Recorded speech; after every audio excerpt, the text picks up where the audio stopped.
সোনিয়ার জন্য ইনস্টাগ্রামে রিল বানানোই ছিল তার জীবন পরিবর্তনের একমাত্র রাস্তা। কারণ তার স্বপ্নগুলো ছিল অনেক বড়, কিন্তু তার পরিবারের আর্থিক অবস্থা খুব একটা ভালো ছিল না। সোনিয়ার বাবা মাকেও সামান্য কিছু টাকা অর্জন করার জন্য প্রচণ্ড স্ট্রাগল করতে হতো। সোনিয়ার বাবা মা বিহারি হলেও তারা কাজবাজের খোঁজে পুরো পরিবার নিয়ে দিল্লি চলে আসে। তারা ওয়েস্ট দিল্লির নাংলোই নামের একটি জায়গায় ভাড়া বাড়িতে থাকতো। সোনিয়ার বাবা পশুদের খাবার বিক্রি করত এবং সোনিয়ার মা লোকের বাড়ি বাড়ি কাজ করত। পরিবারের আর্থিক অবস্থা দুর্বল হওয়ার জন্য সোনিয়াকে ক্লাস 10-এর পরেই পড়াশুনো ছাড়তে হয়। কিন্তু পড়াশুনো ছেড়ে দিলেও জীবনে নিজের পায়ে দাঁড়ানোর স্বপ্ন দেখা সোনিয়া কখনোই ছাড়েনি। সোনিয়া এই গরিব অবস্থা থেকে নিজের পরিবারকে বার করতে চেয়েছিল। সে সবসময়তেই চাইতো যে তাদের নিজের একটা বাড়ি হবে, আর তার জন্যই সে চেয়েছিল সোশ্যাল মিডিয়া ইনফ্লুয়েন্সার হতে। পড়াশুনো ছেড়ে দেওয়ার পরে নিজের জমানো কিছু টাকা থেকে সে একটি স্মার্টফোন কেনে এবং সেটা দিয়েই রিলস বানানো শুরু করে। যখন তার বাবা মা কাজে চলে যেত তখন বাড়ির সব কাজবাজ সেরে সোনিয়া রিলস বানাতো। সোনিয়ার নিজের প্রতি যথেষ্ট কনফিডেন্স ছিল এবং সে মনে করত যে যদি সে প্রতিদিন এইভাবেই রিলস আপলোড করতে থাকে তাহলে একদিন না একদিন তার অনেক ফলোয়ার্স হবে এবং তার থেকে সে পেইড প্রমোশন করে প্রচুর টাকা ইনকাম করতে পারবে। সোনিয়া প্রায় তার রিলস শ্যুটের জন্য দিল্লির কানট প্লেসের মতন পপুলার জায়গাগুলোতে যেত। আর এর পাশাপাশি সোনিয়া সেলাইয়ের কাজও শিখতো, যাতে সে তার রিলস ভিডিওর জন্য নিজের ড্রেস নিজেই তৈরি করতে পারে। এক কথায় বলা যায় যে সোনিয়া যে কোনো অবস্থায় সোশ্যাল মিডিয়া ইনফ্লুয়েন্সার হতে চেয়েছিল এবং ধীরে ধীরে তার ইনস্টাগ্রাম অ্যাকাউন্টে 7,000-এরও বেশি ফলোয়ার্স হয়ে যায়। কিন্তু তার ভাগ্যে তো অন্য কিছুই লেখা ছিল। সোনিয়ার স্বপ্নগুলো সবে পূরণ হওয়া শুরুই করেছিল, এরই মধ্যে তার জীবনে একটি ভূতের আবির্ভাব ঘটে। হ্যাঁ, একটা ভূত, একটা এমন ভূত যে সোনিয়ার স্বপ্নে ভরা জীবনকে এমনভাবে পরিবর্তন করেছিল যেটা সোনিয়া হয়তো কখনো স্বপ্নেও ভাবতে পারেনি। সোনিয়া পুরোপুরি সোশ্যাল মিডিয়ার মধ্যে ডুবে গিয়েছিল, কারণ সে মনে করত যে তার জীবনের স্বপ্নগুলো পূরণ করার জন্য এটাই একমাত্র রাস্তা। প্রায় 1 বছর আগে যখন তার বয়স 19 বছর, তখন তার জীবনে একটি ভূত আসে এবং এই ভূতের সাথে তার একটি প্রেমের সম্পর্ক তৈরি হয়। আর এই সোকল্ড ভূত কোনো ভুতুড়ে গল্পের ভূত নয়, বরং সে ছিল তার সিক্রেট বয়ফ্রেন্ড, যাকে সে ভালোবেসে ভূত বলে ডাকত। প্রথম সোনিয়ার পরিবার এই ভূতের ব্যাপারে কিছুই জানতো না, কিন্তু আস্তে আস্তে সোনিয়া এই রিলেশনশিপের ব্যাপারটা তার পরিবারের সামনে আনতে শুরু করে। এমনকি নিজের সোশ্যাল মিডিয়া অ্যাকাউন্টেও ওই ভূতের সাথে সে ছবি আপলোড করা শুরু করে। সোনিয়া তার এই ভূতের প্রেমে পুরোপুরি পাগল হয়ে গেছিল এবং বয়সের যে পর্যায়ে সে ছিল সেই সময় তো নতুন নতুন প্রেম এমনভাবে কাবু করে নেয় যাতে সে ছাড়া আর কোনো কিছুই ঠিক বলে মনে হয় না। আর এমন কিছুই সোনিয়ার সাথেও হয়েছিল।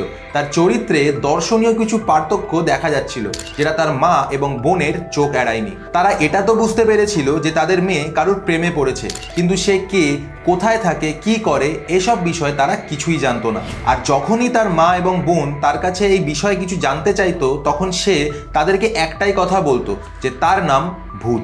সোনিয়া দিনের বেশিরভাগ সময়তেই ফোনে কথা বলতো এবং তার ইনস্টাগ্রাম স্টোরি, রিল, ফোনের সব জায়গাতেই একটাই নামের উল্লেখ ছিল, অ্যান্ড সেটা হলো ভূত।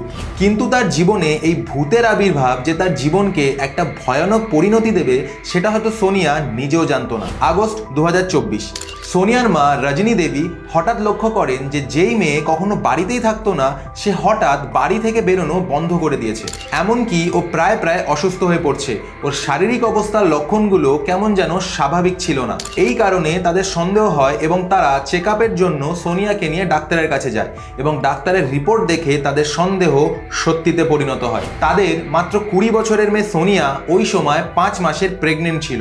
আর ঠিক এই সময় থেকে সোনিয়ার জীবনের গল্প এমন একটা দিকে মোড় নিতে চলেছে যেদিকের পরিণতি খুব একটা ভালো নয়। এর জন্য সবার আগে আমাদেরকে বুঝতে হবে সোনিয়ার প্রেমের সম্পর্কের ব্যাপারে। সোনিয়া ঠিক 17 মাস আগে ওই ছেলেটিকে নিয়ে একটি স্টোরি ইনস্টাগ্রামে আপলোড করেছিল, যার থেকে এটা বোঝা যায় যে এই সময়ের মধ্যেই সোনিয়ার সাথে ওই ছেলের আলাপ হয়েছিল। সোনিয়া ওই ছেলেটির নাম সঞ্জু বলেছিল, যাকে ও ভালোবেসে ভূত বলে ডাকতো। সোনিয়ার ওই ভূত বয়ফ্রেন্ড হরিয়ানা থেকে ছিল, কিন্তু সে তার ফ্যামিলির সাথে সোনিয়ার বাড়ির পাশেই ভাড়া থাকতো। 2023-এর দেওয়ালিতে সোনিয়া সঞ্জুকে ডেডিকেট করে একটি রিল পোস্ট করেছিল। দুজনের বয়স মাত্র 19-20 বছরেরই ছিল, কিন্তু সোনিয়া সঞ্জুর প্রেমে এতটাই পাগল ছিল যে সামান্য কয়েক মাসের সম্পর্কেই সোনিয়া সঞ্জুকে নিজের হাজব্যান্ড মানতে শুরু করে।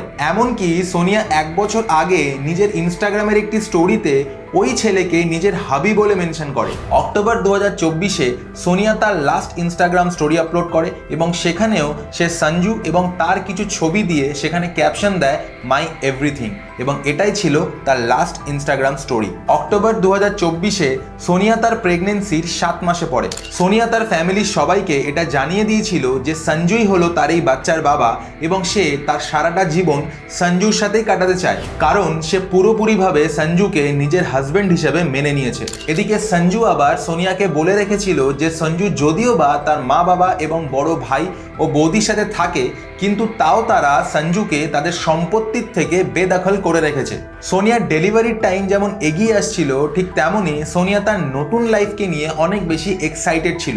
সোনিয়ার সঞ্জুর সাথে কোনো বিয়ে হয়নি, তবুও সে 2024-এর 20 অক্টোবর সঞ্জুর জন্য করবা চৌথের ব্রত রেখেছিল। সোনিয়ার পরিবার সোনিয়ার এইসব কার্যকলাপ দেখে না পেরে সোনিয়ার এই সম্পর্কটাকে মেনে নেয়। করবা চৌথের পরের দিন 21 অক্টোবর সোনিয়া তার সব জিনিসপত্র নিয়ে বাড়ি ছেড়ে চলে যায় এবং যাওয়ার সময় তার দিদিকে শুধুমাত্র এটা বলে যায়, সঞ্জুর পরিবার কখনোই আমাদের সম্পর্কটাকে মেনে নেবে না, তাই আমি সঞ্জুর সাথে আলাদাভাবে নিজেদের সংসার করতে যাচ্ছি। সকাল 5টার সময় সোনিয়ার মা রজনী দেবীর যখন ঘুম ভাঙে তখন তিনি দেখেন যে সোনিয়া বাড়ি থেকে চলে গেছে এবং সোনিয়াকে ফোন করলে প্রথমে সোনিয়ার ফোন সুইচ অফ বলে এবং খানিকক্ষণ পর আবার ফোন করলে সোনিয়ার ফোন সঞ্জু রিসিভ করে এবং সোনিয়ার মাকে বলে, সোনিয়া আপনাদের সবাইকে ঘৃণা করে, আপনাদের কারোর সাথেই সোনিয়া কথা বলতে চায় না, তাই বারবার সোনিয়াকে ফোন করে বিরক্ত করবেন না। সোনিয়ার মা তখন সঞ্জুকে অনুরোধ করে এবং জানতে চায় যে তার মেয়ে কোথায় আছে, কি করছে, কেমন আছে,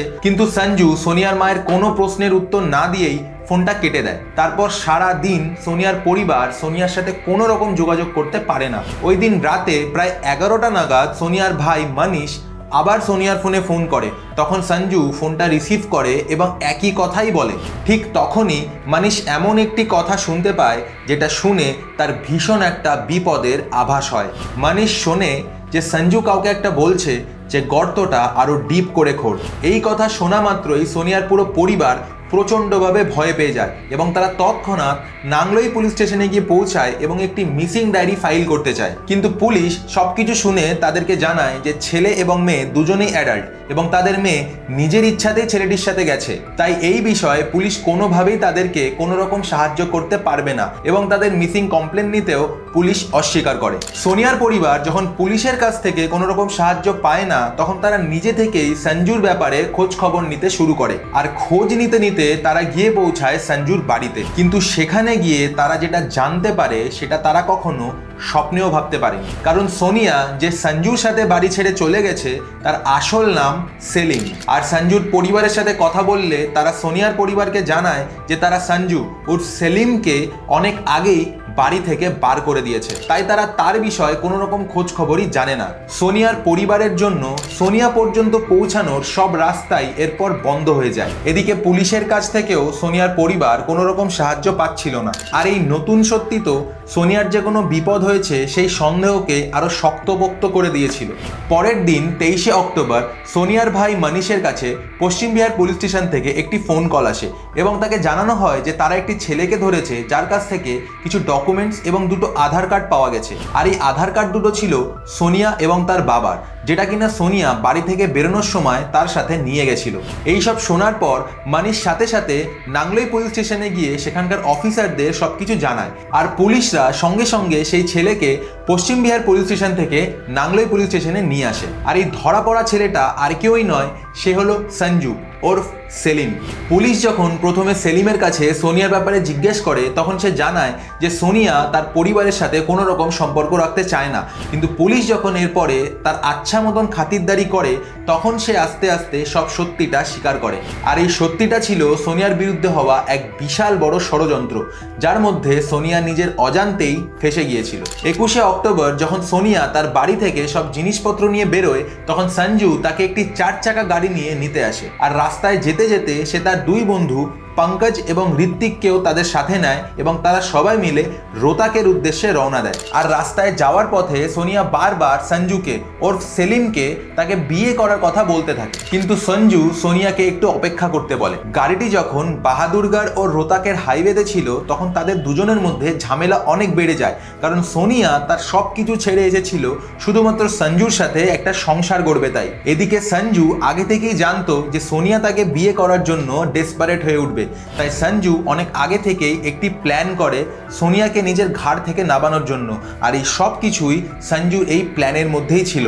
আর এদিকে সোনিয়া তো কিছুই জানতো না যে এই সঞ্জু নামক বহুরূপী কি উদ্দেশ্যে বেরিয়েছে। সঞ্জু এই ঝামেলাটা কমানোর জন্য সোনিয়াকে বলে যে সে খুব তাড়াতাড়ি তাকে বিয়ে করবে এবং এই আনন্দে তারা রোহতাকের একটি জায়গায় পার্টি করতে যায়। সেখানে গিয়ে সঞ্জু ওর সেলিম এবং তার দুই বন্ধু মদ খায় এবং মদ খেয়ে তারা রোহতাক থেকে প্রায় 20 কিলোমিটার দূরে মদিনা নামে একটি গ্রামের একটি নির্জন রাস্তায় গিয়ে পৌঁছায়, যেখানে গিয়ে তারা 3 জন মিলে 7 মাসের প্রেগনেন্ট সোনিয়াকে নৃশংসভাবে মারে এবং মোবাইলের কেবেল দিয়ে তার গলা চেপে ধরে তার নিঃশ্বাস কেড়ে নেয়। আর এই সময়টা ছিল ঠিক রাত 11টা, যেই সময়তে সোনিয়ার ভাই মনীষ সোনিয়াকে ফোন করেছিল। আর এই সময়তেই সোনিয়ার ভাই ফোনে থাকাকালীন সঞ্জু তার বন্ধুদেরকে বলেছিল যে গর্তটা আরো ডিপ করে খুঁড়তে।